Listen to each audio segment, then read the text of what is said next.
Hi friends, మనం ఈరోజు పాలకూర ఫ్రై విత్ మిల్ మేకర్ చూడబోతున్నాము.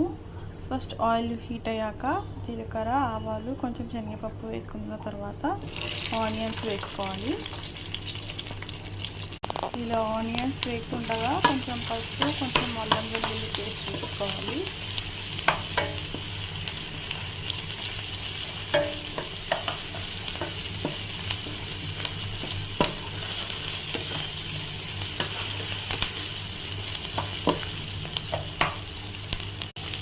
ఇలా కొన్ని టొమాటోస్ యాడ్ చేసుకోవాలి.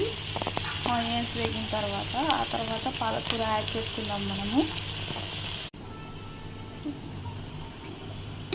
ఇలా పాలకూర యాడ్ చేసుకున్న తర్వాత కొంచెం సాల్ట్ వేసుకోవాలి.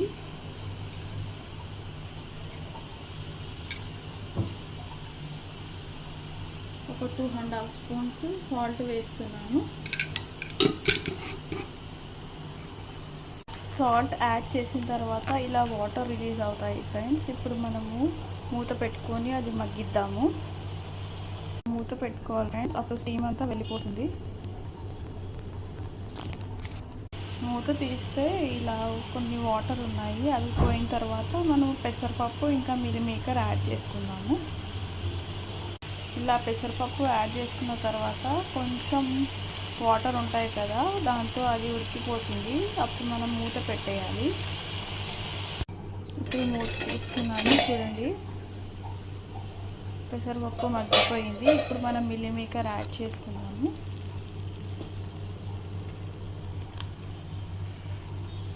మిల్ మేకర్ని హాట్ వాటర్లో వేసుకున్న తర్వాత ఒక 10 మినిట్స్ ఉంచేసి స్క్వీజ్ చేసేసి సైడ్ పెట్టి మిల్ మేకర్ లాస్ట్లో యాడ్ చేసుకోవాలి. ఎందుకంటే ఫస్ట్ యాడ్ చేస్తే అది వాటర్ పీల్చుకొని అంత స్మెల్ వస్తుంది. సో దట్ పిల్లలు తినరు కదా. సో లాస్ట్లో ఇలా వేసామంటే పిల్లలు కూడా చాలా బాగా తింటారు. ఇది రోటీస్కి చాలా బాగా ఉంటుంది. ఇప్పుడు మనము ఒక 5 మినిట్స్ మూత పెట్టుకుందాము. ఇప్పుడు చూద్దాం ఫ్రెండ్స్, మూత తీసి ఆయిల్ పైకి వచ్చేస్తుంది, చూడండి.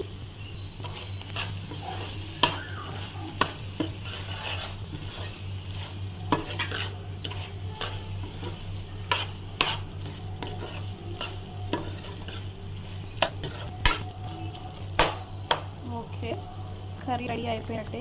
హాట్గా చపాతీతో సర్వ్ చేసుకోవడమే. Thank you. Subscribe to my channel. Bye.